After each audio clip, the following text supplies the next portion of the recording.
ভয় লাগতেছে? হ্যাঁ। কিসের? মরার ভয়? হ্যাঁ। সবার ইতিমধ্যে আল্লাহ কইছে প্রত্যেকটা প্রাণীর ভিতরে। আসসালামু আলাইকুম সাদিয়া, কেমন আছেন? তোমার অনেকদিন পরে দেখলাম। ওয়ালাইকুম আসসালাম। আপনি এখানে? আপনি কেন আসছেন? কি চান? তোমার কাছে কি চাও সাদিয়া? কি আছে তোমার দেওয়া? তুমি তো এখন নিঃস্ব ফকির। উল্টা আমি তোমার লাগে কিছু ফলমূল নিয়ে এসেছি, খাই। মুজিব, আমি একদিন না একদিনই জেল থেকে বের হব। বাইরের দুনিয়ায় আমার 220-25 বিঘা জমি আছে, 2 তলা মার্কেট আছে, 2টা বাড়ি আছে। বাকি সম্পদের কথা আমি আর নাই বলি। আমার 3 প্রজন্ম যদি বসে বসে খায় তাতে কিছু এসে যাবে না। সাদিয়া, কিন্তু সবকিছু আস্তে আস্তে ওই সাহেবের দখলে চলে যেতেছে। তুমি একটা বিষয় জানো কিনা জানি না, সাহেব কিন্তু এখন টুকটাক বিচার আচার করে। সাহেব লোক বালা, গ্রামের লোকজন সাহেবের বিশ্বাস করে মানে। তুমি জেল থেকে বাইরে হয়ে দেখবে সবকিছু ওই সাহেবের দখলে। আলহামদুলিল্লাহ, আপনার মুখে খুব ভালো খবর শুনলাম। সাহেবরা একটা ফোন দেন। তুমি কেন আসছো? হ্যাঁ, তুমি কেন আসছো মজা দেখতে?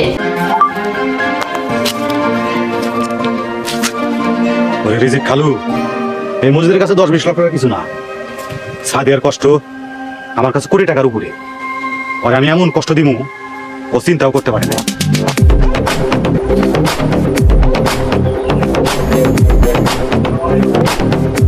ওয়ালাইকুম আসসালাম। সাহেব, কই আছো তুমি? এক কাম করো, তুমি দক্ষিণ পাড়ার টাকা জায়গাটা আছে না, ওইদিকে আইসো। তোমার সাথে গুরুত্বপূর্ণ কিছু কথা আছে। ফায়দা তোমারই বেশি। আইসো, আমি অপেক্ষা করতেছি। পরবর্তী পর্ব আসছে খুব শীঘ্রই। আপনারা দুজন মিলে আমার সাদিয়া সংসার ভাঙার জন্য চাপড়ে লাগছে। আপনার স্বামী আমার মিথ্যা মামলায় জেলে দেওয়ার জন্য ষড়যন্ত্র করতেছে। সত্যি সাহেব, আমি আর তোমার সাথে সংসার করতে চাই না। সাবি তোমার কাছে আছে, তার মানে শোনা না, টাকা পয়সা সব তুমি সরাইছো। ভালো লাগে সবকিছু আমার কথা উঠে।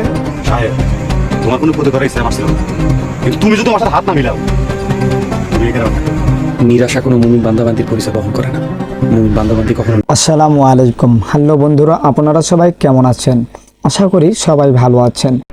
মুড অন এন্টারটেইনমেন্ট চ্যানেল এর পক্ষ থেকে আপনাদের সবাইকে অভিনন্দন।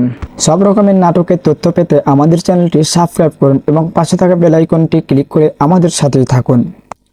আমি আজকে আপনাদের সামনে আরও একটি নাটক নিয়ে হাজির হয়েছি, যেই নাটকটি অবসান করতে চলেছে। নাটকটি হলো সাহেব নামে গোলাম।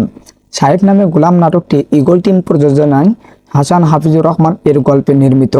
এই নাটকের অভিনয় করেছেন ছোট পর্দার সবচাইতে জনপ্রিয় নায়ক, যিনি অভিনয় করে আপনাদের মন কেড়ে নিয়েছেন। তিনি হলেন ইফতিফার ইফতি ও নায়িকা হিসেবে দারুণ অভিনয় করেছেন সাগরিকা ইসলাম মিনহা।